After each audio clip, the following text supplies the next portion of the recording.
Welcome to the channel guide pharma line. आज के इस वीडियो में हम बात करने वाले हैं B pharma first year first semester के subject human anatomy and physiology के बारे में। आज की इस वीडियो में हम ह्यूमन एनाटॉमी एंड फिजियोलॉजी के यूनिट फर्स्ट एंड सेकेंड के कुछ इंपॉर्टेंट क्वेश्चंस के बारे में बात करेंगे। तो चलिए आज की वीडियो को स्टार्ट करते हैं। सबसे पहले हम अपने पहले क्वेश्चन को देख लेते हैं। तो जो हमारा पहला क्वेश्चन है वो है classify skeletal system and discuss about the structure and function of vertebral column.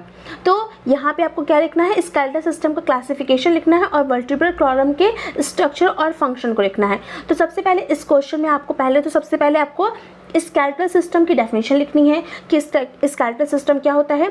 Skeletal system एक बोनी फ्रेमवर्क है जो कि आपकी बॉडी को ढांचा देने का काम करता है, एक स्ट्रक्चर प्रोवाइड कराने का काम करता है। ये आप लिख देंगे। इसके बाद दो लाइन में आप ये भी लिख सकते हैं कि लिगामेंट्स, बोन्स, कार्टिलेज, ये जॉइंट्स, ये सभी स्केलेटल सिस्टम के पार्ट हैं। ये लिखने के बाद आपको स्केलेटल सिस्टम का क्लासिफिकेशन लिखना है। उसमें क्या लिखेंगे आप, आपके स्केलेटल सिस्टम दो टाइप्स का है, एक है एक्सियल स्केलेटल सिस्टम और दूसरा है आपका एपेंडिकुलर स्केलेटल सिस्टम। तो एक्सियल स्केलेटल सिस्टम क्या होता है, जो कि आपके एक्सिस में जितने भी बॉडी ऑर्गन्स के बीच में जो आपकी बोन्स आती हैं वो आपके एक्सियल स्केलेटल सिस्टम है। उसमें आपका स्कल है, वर्टिब्रल कॉलम है, आपके रिब्स हैं, सैक्रम है, ये सारी जो बोन्स है वो आती हैं। इसके बाद आपका एपेंडिकुलर स्केलेटल सिस्टम आता है। तो एपेंडिकुलर स्केलेटल सिस्टम में आपके lower limb and upper limb के जितने भी बोन्स आती हैं उसको लिख देना है। इस क्वेश्चन में आपको सबसे पहली चीज़ जो ये रखनी है कि जब आप स्केलेटल सिस्टम लिखेंगे, स्केलेटल सिस्टम जब आप लिख रहे होंगे, जब क्लासिफिकेशन लिखेंगे तो उसमें आपको सबसे पहले आपको कितनी बोन्स किस स्केलेटल सिस्टम में पाई जाती है वो लिख देना है। उसके बाद आपको क्लासिफिकेशन लिखना है कि आपके एक्सियल में कितनी बोन्स हैं और आपके एपेंडिकुलर में कितनी बोन्स हैं और उनमें भी कौन कौन सी बोन्स स्पेशली पाई जाती हैं, मेन कौन सी बोन्स हैं उसके बारे में आपको लिखना है। कि जैसे कि आपकी एक्सियल स्केलेटल सिस्टम में आपकी स्कल है तो स्कल में कितनी बोन्स प्रेजेंट हैं और उनके बोन्स के क्या क्या नाम हैं। आपके रिब्स हैं तो रिब्स में क्या क्या है उसके बारे में लिखना है, वो कितनी रिब्स प्रेजेंट होती हैं। इसी तरीके से आपको एपेंडिकुलर में भी लिखना है कि एपेंडिकुलर में आपके कौन कौन से ह्यूमरस है, कार्पस है, मेटाकार्पस है, तो ये कितनी कितनी पाई जाती हैं ये लिख देना है। इसको लिखने के बाद आपको इसको एक्सप्लेन नहीं करना है, आपको सिर्फ इतना लिख के छोड़ देना है, क्योंकि अगर आप इसको एक्सप्लेन करने लगेंगे तो आपके पास टाइम नहीं बचेगा। तो आपको इसको एक्सप्लेन नहीं करना है, सिर्फ आपको क्लासिफिकेशन के फॉर्म में एक पोर्शन बनाना है एक्सियल का और एक एपेंडिकुलर का बना के, उसके बाद आपको उसी में ड्रॉ कर देना है कि इस पोर्शन में इतनी बोन्स है, इस पोर्शन में इतनी बोन्स है, तो ये आपको लिख देना है। इसके बाद क्या है, लेकिन हाँ, एक्सियल स्केलेटल सिस्टम कहाँ पाया जाता है और अपेंडिकुलर स्केलेटल सिस्टम कहाँ पाया जाता है, ये आपको लिखना पड़ेगा डेफिनेशन में कि एक्सियल एक्सिस में पाया जाता है और अपेंडिकुलर आपके एक्सेप्ट एक्सियल बोन जितने भी हैं आपके वो अपेंडिकुलर में पाए जाते हैं, ये आपको लिखना पड़ेगा। अब आते हैं structure and function of the vertebral column. तो यहाँ पे आपको वर्टिब्रल जो कॉलम है उसका स्ट्रक्चर लिखना है और फंक्शन लिखना है। तो सबसे पहले आपको वर्टिब्रल कॉलम का स्ट्रक्चर बना देना है कि जो भी आपका वर्टिब्रल कॉलम का स्ट्रक्चर है जो कि हमने आपको बताया है वो बना देंगे आप। उसके बाद क्या है, उस वर्टिब्रल कॉलम में क्या है, डिफरेंट टाइप्स है, जैसे कि थोरैसिक है, लंबर है, सैक्रम है, तो इनमें कितनी कितनी बोन्स पाई जा रही हैं वो लिखेंगे। सेक्शंस, रीढ़ की हड्डी का आप एक सेक्शन बनाएंगे, उसमें कितनी बोन्स किधर प्रेजेंट है वो लिखेंगे। इसमें आपको रिब्स का स्ट्रक्चर बनाना पड़ेगा, वर्टिब्रल कॉलम का एक स्ट्रक्चर बनाने पड़ेगा, रिब्स का नहीं, वर्टिब्रल कॉलम का स्ट्रक्चर बनाना पड़ेगा, वो आप बना दीजिएगा। उसके बाद इंटरवर्टिब्रल डिस्क का भी आपको स्ट्रक्चर यहाँ पे ड्रॉ करना पड़ेगा और उसके बाद उसके फंक्शंस लिखेंगे कि फंक्शंस में क्या है कि ये जो होती है जो आपकी ये होती है वर्टिब्रल कॉलम जो होती है वो सपोर्ट देने का काम करते हैं, स्पाइनल कॉर्ड को प्रोटेक्ट करने का काम करती है, स्कल को अटैचमेंट देती है और आपकी बॉडी के ऑर्गन्स को प्रोटेक्ट करने का काम करती है। तो यहाँ पे आपको इसको लिखना है। अब नेक्स्ट क्वेश्चन है हमारा, what are joints, classify joints with example. तो यहाँ पे आपको ये बताना है कि जॉइंट्स क्या होते हैं। तो जॉइंट्स क्या होते हैं, जॉइंट्स जब दो हड्डियां या फिर दो बोन्स आपस में मिलती हैं तो उस एरिया को हम जॉइंट्स बोलते हैं, ये आप लिखेंगे। इसके बाद लिखा है classify joints with suitable example, with example. तो क्या है, क्लासिफाई जॉइंट्स में तीन तरीके की जॉइंट्स होते हैं। पहला जॉइंट्स आपका है फाइब्रस जॉइंट, दूसरा है आपका कार्टिलेजिनस जॉइंट्स एंड तीसरा है आपका साइनोवियल जॉइंट्स। तो ये कौन कौन से इन जॉइंट्स के क्या फीचर्स हैं, जैसे कि फाइब्रस जॉइंट्स का क्या फीचर है, मूवमेंट नहीं होता है। कार्टिलेजिनस जॉइंट्स में स्लाइटली मूवमेंट होता है। साइनोवियल जॉइंट्स में क्या है, मैक्सिमम मूवमेंट होता है, ये लिखेंगे आप। फिर मैक्सिमम मूवमेंट जो साइनोवियल जॉइंट्स में होता है उसमें कौन कौन से जॉइंट्स आते हैं आपके, जैसे कि आपके बॉल एंड सॉकेट जॉइंट्स आते हैं, हिंज जॉइंट्स आते हैं, ये जितने भी जॉइंट्स आपके आते हैं वो लिखेंगे। हर जॉइंट्स में आपको स्ट्रक्चर भी देना पड़ेगा कि उन जॉइंट्स में क्या एक स्पेसिफिक स्ट्रक्चर होता है जिसकी वजह से वो जॉइंट्स क्रिएट होते हैं, जो कि हम आपको इसका स्ट्रक्चर भी आपको प्रोवाइड करा देंगे जिससे कि आप उसको अच्छे से समझ पाएंगे और लिख पाएंगे। इसके बाद क्या है, जब ये जॉइंट्स आप लिखेंगे तो उसमें क्या है, ये जॉइंट्स कहाँ पे प्रेजेंट है। जब भी आप जॉइंट्स लिखेंगे तो उनकी लोकेशन कहाँ पे है, अगर आप इसको नहीं लिखेंगे तो आपका वो आंसर इनकम्प्लीट है। तो इसलिए जब भी आप जॉइंट्स को अटेम्प्ट करेंगे हर जॉइंट्स के आप एग्जाम्पल लिखेंगे कि इमूवेबल जॉइंट स्कल में पाया जाता है, कार्टिलेजिनस जॉइंट्स आपके रिब्स में पाया जाता है, और जितने भी आपके साइनोवियल जॉइंट्स हैं उनकी जो डिफरेंट लोकेशन है डिफरेंट जॉइंट्स के हिसाब से वो आप लिखेंगे। तो ये इसको आपको इस तरीके से कंप्लीट करना है। नेक्स्ट क्वेश्चन है right the about the structure and function of skin. तो यहाँ पे आपको स्किन के स्ट्रक्चर और फंक्शंस के बारे में लिखना है कि स्किन के स्ट्रक्चर्स क्या होते हैं। तो स्किन का स्ट्रक्चर क्या है वो आप स्किन का स्ट्रक्चर क्या है वो आप ड्रॉ करेंगे। उसके बाद उसके कितने पार्ट्स हैं, जैसे कि स्किन में मैंने आपको बताया कि हाइपोडर्मिस, डर्मिस एंड एपिडर्मिस है। एपिडर्मिस आपका सबसे पहला पार्ट होता है, फिर आपका डर्मिस होता है, देन हाइपोडर्मिस होता है। तो एपिडर्मिस में कौन कौन से लेयर पाए जाते हैं, जैसे कि स्ट्रैटम कार्न, स्ट्रैटम ल्यूसिडम, बैसिले, ग्रैनुलोसम, ये जितनी भी लेयर्स 5 टाइप की जो लेयर्स पाई जाती हैं उनको आप लिखेंगे। इसके बाद उन लेयर्स में कौन कौन से स्पेसिफिकेशंस पाए जाते हैं कि जैसे कि अगर आपकी बैसिले है तो बेसमेंट में पाई जाती है, सबसे पहले आपकी कॉर्नियम है, स्ट्रेटम कॉर्नियम है तो सबसे ऊपर पाई जाती है। तो जो इसकी स्पेसिफिकेशन है उसको आप लिखेंगे। इसके बाद फंक्शन ऑफ स्किन की बात करें तो इसके बाद इसी तरीके से आप क्या करेंगे, डर्मिस के बारे में लिखेंगे कि डर्मिस में क्या है, आपके डर्मिस में जो रेटिकुलर और पैपिलियर लेयर पाई जाती है वो लिखेंगे आप, और डर्मिस में कौन कौन सी सेल्स पाई जाती हैं, जैसे कि केराटिनोसाइट सेल्स आपकी एपिडर्मिस से पाई जाती है, तो उसी तरीके से आप इसको लिखेंगे। इसके बाद क्या है, हाइपोडर्मिस में क्या है कि कैपिलरीज पाई जाती हैं, ब्लड वेसल्स पाई जाती हैं, शाफ्ट पाए जाते हैं, हेयर शाफ्ट, ये सब आप लिखेंगे।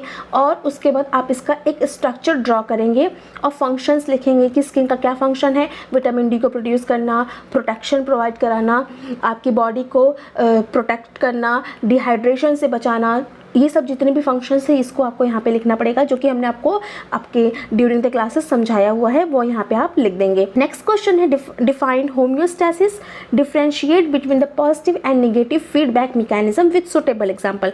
तो यहाँ पे आपको ये लिखना है कि होम्योस्टैसिस क्या होती है। तो होम्योस्टैसिस क्या होती है, जो आपका इंटरनल बॉडी का इन्वायरमेंट है उसको मेंटेन करना ही हमारी होम्योस्टैसिस है। होम्योस्टैसिस आपके एक्सटर्नल जो इन्वायरमेंट है या फिर जो भी एक्सटर्नल जो इफ़ेक्ट है उसको होने से रोकती है, ये होता है होम्योस्टैसिस। अब ये 2 तरीके के होते हैं, पॉजिटिव एंड नेगेटिव। अब आपको यहाँ पे डिफ्रेंशिएट करना है, तो डिफ्रेंशिएट करने का ये मतलब है कि यहाँ पे आपको बताना है कि पॉजिटिव और नेगेटिव में क्या है। तो पॉजिटिव में क्या होता है, जब हमारी कंडीशन के साथ हम काम करेंगे, जब हमारी कंडीशन जो है उसके साथ हमें अपना एक्शन परफॉर्म करना है, वो हमारा पॉजिटिव हो जाएगा। तो जैसे जो सिचुएशन है, करंट सिचुएशन, उसी को हमको इन्फ्लुएंस करना है, उसी को हमको बढ़ाना है। जैसे कि हमने आपको एग्जांपल दिया था लेबर बर्थ का कि ड्यूरिंग द लेबर पेन और ड्यूरिंग द बर्थ क्या होता है, बेबी के बर्थ के समय ऑक्सीटोसिन का लेवल जो होता है वो बढ़ता है by the mechanism of positive homeostasis. Same इसी तरीके से आप लिखेंगे निगेटिव होम्योस्टैसिस का मैकेनिज्म कि जब करंट सिचुएशन से अपोजिट हम काम करते हैं तो वो होता है हमारा निगेटिव फीडबैक मैकेनिज्म, जिसमें हमने आपको एग्जांपल दिया था टेम्परेचर कंट्रोल करने का कि जो भी आपकी टेम्परेचर है वो टेम्परेचर आपका कैसे कंट्रोल होता है। सिचुएशन चाहे जैसी भी हो लेकिन आपका इंटरनल बॉडी टेम्परेचर हमेशा कांस्टेंट रहता है, तो वो किस तरीके से कांस्टेंट रहता है वो आपको लिखना है। इसके अलावा आप देखिए, जब होम्योस्टैसिस लिख रहे हैं और इसमें डिफरेंशिएशन है तो इसमें क्या क्या होम्योस्टैसिस में काम करता है, जैसे इफेक्टर है, डिटेक्टर है, सेंसर है, इनके अपने क्या क्या रोल हैं ये लिखेंगे आप। उसके बाद आप इसको लिखेंगे। आपको अगर आपके पास टाइम नहीं बच रहा है तो आप क्या करेंगे, जो मैंने एक चार्ट बनवाया है टेम्परेचर का या फिर बर्थ का, उसको आप ड्रॉ कर देंगे। अगर आपके पास टाइम बच रहा है तो आप क्या करेंगे, आपको सारे उस चार्ट को एक्सप्लेन करना है कि पहले सेंसर ने सेंस किया, फिर रिसेप्टर ने क्या किया, फिर आपके इफेक्टर ने क्या किया, ये सब जो उनके काम है उसको आप एक्सप्लेन करेंगे और ये लिखेंगे कि किस तरीके से निगेटिव फीडबैक मैकेनिज्म को और पॉजिटिव फीडबैक मैकेनिज्म को कंट्रोल किया जाता है बॉडी के अंदर। ये हो जाएगा इस तरीके से। आपको वो स्ट्रक्चर ड्रॉ ज़रूर करना है जो मैंने आपको एक स्ट्रक्चर ड्रॉ करवाया हुआ है लेबर का भी और आपका टेम्परेचर का भी, उसको आपको ज़रूर ड्रॉ करना है। इसके बाद क्या है, नेक्स्ट आपका है question, describe in brief the bone of appendicular system and right its function. तो यहाँ पे आपको ये लिखना है कि अपेंडिकुलर सिस्टम क्या है और उसके फंक्शंस क्या होते हैं। देखिए ये स्केलेटल सिस्टम का क्वेश्चन है, यहाँ पे आपको अपेंडिकुलर सिस्टम क्या होता है, तो appendicular system except the axial system, जितनी भी बोन्स प्रेजेंट है वो आपकी अपेंडिकुलर सिस्टम में प्रेजेंट है, जिसमें आपकी अपर लिम्ब यानी कि आपकी हाथों की बोन्स आती हैं एंड लोअर लिम्ब्स जो कि आपकी पैरों की बोन्स और आपकी जो आपकी पेक्टोरल गर्डल होती है वो आती है, यानी कि आपके थाइस के एरिया की बोन्स जो होती हैं, हिप्स एरिया की बोन्स आती हैं वो आती हैं। ये आप लिखेंगे। यहाँ पे पूछा गया है कि अपेंडिकुलर सिस्टम में क्या है, मतलब अपेंडिकुलर सिस्टम के बारे में बताना है। तो पहले तो आप ये लिख देंगे अपेंडिकुलर सिस्टम में टोटल कितनी बोन्स पाई जाती हैं, इन बोन्स का डिवीज़न किस तरीके से है अपर लिम्फ में और लोअर लिम्फ में, अपर लिम्फ में कितनी बोन्स है, लोअर लिम्फ में कितनी बोन्स है, हर बोन्स के नाम आपको लिखने पड़ेंगे और ये इस तरीके से आप इसको लिख देंगे। और उसके बाद आपको इसका फंक्शन लिखना पड़ेगा। फंक्शन में क्या लिखेंगे आप कि अपेंडिकुलर सिस्टम क्या काम करता है, जैसे कि अटैचमेंट देता है, एक्सियल बोन से अटैच होता है, मूवमेंट प्रोवाइड कराता है, बॉडी को स्ट्रेट खड़ा रहने में या फिर बॉडी की वर्किंग में ये हेल्प करता है। तो ये सब चीज़ें आप लिखेंगे। इन जितने भी आपके बोन्स के जितने भी आपके क्वेश्चंस हैं, यहाँ पे आपको बोन्स के नाम बहुत ही अच्छे से याद होने चाहिए और बोन्स की काउंटिंग, बोन्स के नंबर कितने हैं और वो बोन्स किसके अंडर में आ रहा है, ये आपको ज़रूर अच्छे से याद होना चाहिए। इसके लिए आपको इन बोन्स के सिस्टम, जो भी अपेंडिकुलर सिस्टम या एक्सियल सिस्टम है, इनकी आपको अच्छे से प्रैक्टिस करनी है कि किस सिस्टम में कौन सी बोन आती है और वो कितने नंबर में आपकी बॉडी में प्रेजेंट है। ये क्वेश्चन बहुत इंपॉर्टेंट क्वेश्चन है, ये अक्सर एग्जाम में पूछा जाता है। ठीक है, नेक्स्ट क्वेश्चन है describe the structure of plasma membrane and write the mechanism of cell transport. यहाँ पे आपको ये बताना है कि प्लाज्मा मेम्ब्रेन का स्ट्रक्चर क्या होता है। इसके रिगार्डिंग वीडियोस, मैक्सिमम टॉपिक्स के रिगार्डिंग वीडियोस चैनल पे हैं, आप देख सकते हैं, और जिनकी भी नहीं है वो हम आपके एग्ज़ाम के पहले प्रोवाइड भी कर देंगे, तो आप उसको वहाँ से देख सकते हैं। बाकी अगर स्ट्रक्चर ऑफ प्लाज्मा मेम्ब्रेन की अगर हम बात करें तो आपको जो स्ट्रक्चर है उसको ड्रॉ करना है और उस स्ट्रक्चर में जैसे कि हेड है, हाइड्रोफिलिक हेड, हाइड्रोफोबिक टेल, जो आपका बाइलेयर मेम्ब्रेन है वो लिखना है। इसके बाद देखिए स्ट्रक्चर को यहाँ पे एक्सप्लेन करना है, तो यहाँ पे जो स्ट्रक्चर आप लिखेंगे तो उसमें जो मेन देखिए, क्योंकि ये क्वेश्चन काफ़ी बड़ा क्वेश्चन है, इस क्वेश्चन में आपको ट्रांसपोर्ट भी बताना है और स्ट्रक्चर्स भी बताने हैं। तो इसमें क्या करेंगे आप, सबसे पहले आप स्ट्रक्चर ऑफ प्लाज्मा मेम्ब्रेन को ड्रॉ कर दीजिए। ड्रॉ करने के बाद जो उसमें चीज़ें पाई जाती है, जैसे कि प्रोटीन है, तो दो टाइप की प्रोटीन है, इंटीग्रल एंड आपके ट्रांस प्रोटीन, तो उसको एक लाइन में लिख के प्रोटीन और क्या है, कहाँ पे पाई जाती है, क्या काम करती है। उसके बाद आपकी कार्बोहाइड्रेट कहाँ पे पाए जाते हैं, क्या काम करते हैं, एक एक लाइन में आप इसको लिख देंगे तो आपका वो सफिशिएंट हो जाएगा। लेकिन प्लाज्मा मेम्ब्रेन में आपको ये चीज़ ज़रूर लिखनी है कि plasma membrane lipid bilayer membrane है। इसके अलावा इसमें हाइड्रोफिलिक हेड और हाइड्रोफोबिक टेल पाए जाते हैं। जितने भी आपको चीज़ें मैंने बताई हैं वही सब इस यहाँ पे लिखना है, लेकिन क्योंकि ये क्वेश्चन बड़ा है तो आप इसको क्या करेंगे, शॉर्ट में लिख देंगे कि प्रोटीन डैश करके कौन सी प्रोटीन है, कहाँ पाई जा रही है। इसके अलावा आपकी जो फैट है, ये सब चीज़ें, जो जितनी भी चीज़ें आपकी पाई जा रही हैं वो सब आप एक एक लाइन में लिख देंगे। अब इसके बाद जो आपका मैकेनिज्म ऑफ सेल ट्रांसपोर्ट है, अब देखिए सेल ट्रांसपोर्ट क्या है। सेल ट्रांसपोर्ट एक बड़ा टॉपिक है आपका। सेल ट्रांसपोर्ट में क्या होता है, आपका एक्टिव ट्रांसपोर्ट और पैसिव ट्रांसपोर्ट आते हैं। एक्टिव ट्रांसपोर्ट में आपकी एनर्जी की ज़रूरत पड़ती है और पैसिव में एनर्जी की ज़रूरत नहीं पड़ती है। पैसिव ट्रांसपोर्ट में आपके 3 टाइप्स हैं, फैसिलिटेटेड, डिफ्यूज़न एंड ऑस्मोसिस। तो इन तीनों का एक्सप्लेन करेंगे। उसके बाद ऑस्मोसिस में भी जो 3 कंडीशन आपको बताई थी, आइसोटोनिक, हाइपोटोनिक एंड हाइपरटोनिक, उसमें क्या क्या होता है ये लिखना है। इसके स्ट्रक्चर्स आप ड्रॉ कर दीजिएगा। हर क्वेश्चन में आपको स्ट्रक्चर्स जरूर ड्रॉ करने हैं कि movement of higher concentration to the lower concentration है तो आपको कंसंट्रेशन दिखानी पड़ेगी, तो आपको डॉट डॉट डॉट करके ढेर सारे मतलब बबल्स बना के और एक अंडरलाइन करके छोटे बबल्स बना दीजिएगा, जिससे कि पता चलेगा कि मूवमेंट आपका हाई टू लो हो रहा है। ठीक है, इसी तरीके से आपको पैसिव की पूरे चीज़ों को एक्सप्लेन कर देना है, आइसो, हाइपो एंड हाइपरटोनिक के सॉल्यूशंस को। फिर आप आएंगे एक्टिव ट्रांसपोर्ट पे। तो एक्टिव ट्रांसपोर्ट क्या है, जहाँ पे हमें एनर्जी की ज़रूरत पड़ती है वो हमारा एक्टिव ट्रांसपोर्ट होता है, जो कि 2 तरीके का है। जब हम डायरेक्ट एटीपी का यूज़ करते हैं तो हमारा प्राइमरी एक्टिव ट्रांसपोर्ट होता है, और जब हम डायरेक्ट एटीपी का यूज़ ना करके on the behalf of concentration gradient जब वर्क करते हैं तो वो हमारा आता है secondary active transport. Secondary active transport में भी हमने आपको दो चीज़ें बताई हैं। हमने आपको बताया हुआ कि यूनिपोर्टर क्या है, यूनिपोर्टर में एक ही मूवमेंट होगा। सिम्पोर्टर में मूवमेंट आपके दो मॉलिक्यूल्स के होंगे लेकिन सेम डायरेक्शन में होंगे, और एंटीपोर्टर में जो मूवमेंट होगा वो अपोजिट डायरेक्शन में होगा। ये आपको लिखना है, तो ये आप लिख देंगे। तो इस तरीके से आपका ये क्वेश्चन कंप्लीट हो जाएगा। नेक्स्ट क्वेश्चन है right the structure, location and function of epithelial tissues और कनेक्टिव टिश्यू। यहाँ पर आपको दोनों में से किसी एक को करना है। तो सबसे पहले हम एपिथेलियल टिश्यू की बात करते हैं कि एपिथेलियल टिश्यूज़ क्या होते हैं। आप ये लिखेंगे कि एपिथेलियल टिश्यू जो आपकी आउटर सरफेस पे पाए जाते हैं, बॉडी की जितनी भी लाइनिंग है, ऑर्गन्स की इंटरनल लाइनिंग है, वहाँ प्रेजेंट होते हैं। तो ये आप लिखेंगे। इसके बाद क्या है, एपिथेलियल टिश्यू कितने टाइप्स के होते हैं। स्क्वैमस एपिथेलियल, क्यूबॉइडल, कॉलुमिनर एपिथेलियल जो कि आपका सिंपल एपिथेलियल का आता है। इसके बाद आपके आते हैं स्ट्रेटिफाइड एपिथेलियल जिसमें कि आपकी केराटिनाइज्ड टिश्यूज़ आते हैं, नॉन केराटिनाइज्ड टिश्यूज़ आते हैं। तो सबसे पहले इस क्वेश्चन के लिए आप क्या लिखेंगे, आप सबसे पहले अगर एपिथेलियल टिश्यू अटेम्प्ट कर रहे हैं तो एपिथेलियल टिश्यूज़ को लिखेंगे, टाइप्स लिखेंगे, दो तरीके के हैं। इन दोनों टाइप्स में जितने भी आपके सेल्स हैं, जैसे कॉलुमिनर का जो स्ट्रक्चर है वो ड्रॉ करेंगे, इसके बाद आप क्यूबॉइडल का स्ट्रक्चर ड्रॉ करेंगे, और आप स्क्वैमस का एक स्ट्रक्चर ड्रॉ करेंगे जो कि हमने आपको बताया हुआ है कि चपटी चपटी सेल्स हैं तो स्क्वैमस है, क्यूबॉइडल क्यूब लाइक स्ट्रक्चर है, और कॉलुमिनर में लंबा स्ट्रक्चर है, तो वो आपको ड्रॉ करना है।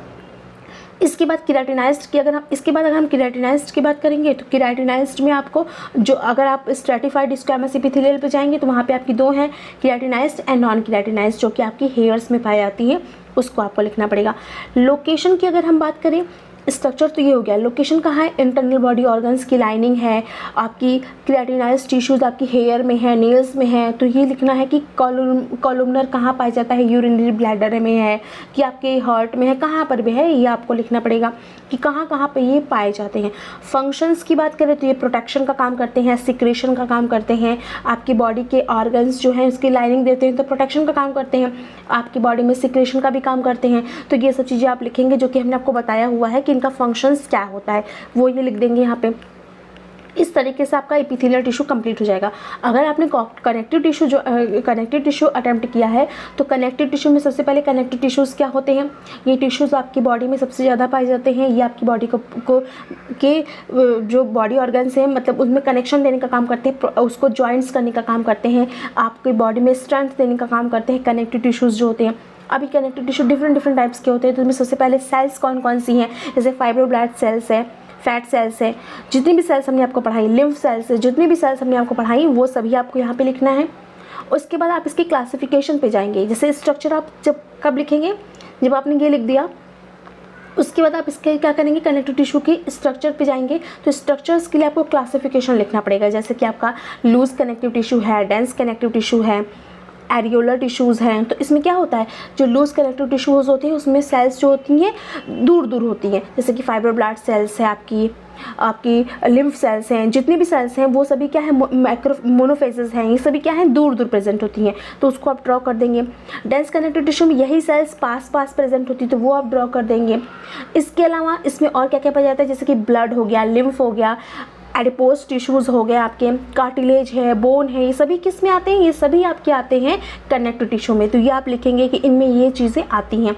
उसके बाद क्या लिखेंगे आप, अगर हम लोकेशन हो गया, अब हम फंक्शंस की बात करेंगे तो फंक्शंस में आप लिखेंगे कि ये प्रोटेक्शन का काम करते हैं, ये बॉडी में स्ट्रेंथ देने का काम करते हैं, ब्लड है तो ब्लड क्या है ऑक्सीजन सप्लाई कराने का काम कर रहा है, आपका अगर हम लिम्फ बोले तो आपकी बॉडी को डिफेंस सिस्टम प्रोवाइड करा रहा है, माइक्रोफेजेस, ये सब चीज़ें क्या है आपके माइक्रो ऑर्गेनिज्म से फाइट करने में हेल्प कर रहा है, बोन आपको स्ट्रेंथ दे रहा है। तो ये सब चीज़ें आपको लिखनी पड़ेगी। इस क्वेश्चन को आप लिखेंगे जब तो आप इसको आप टेबल फॉर्म में भी लिख सकते हैं कि आपने एक तरफ को टिश्यू लिख दिया, उसके बाद उसके स्ट्रक्चर्स तो आपको अलग ही लिखना पड़ेगा। फंक्शंस और लोकेशन को आप ड्रॉ करके लिख सकते हैं, टेबल फॉर्म में लिख सकते हैं कि ये टिश्यू है, इनका क्या फंक्शन है और इनकी क्या लोकेशन। अगर हम स्ट्रक्चर, लोकेशन और फंक्शंस की बात करें तो सबसे पहले आप जो है ना स्ट्रक्चर अलग से बना सकते हैं और उसके बाद क्या कर सकते हैं कि आप टेबल फॉर्म में लोकेशन और फंक्शंस को लिख सकते हैं कि जितने भी टिश्यूज़ हैं उनकी लोकेशन क्या है और उनके फंक्शंस क्या है। इस तरीके से आप लिख सकते हैं कनेक्टिव टिश्यू के रिस्पेक्ट में।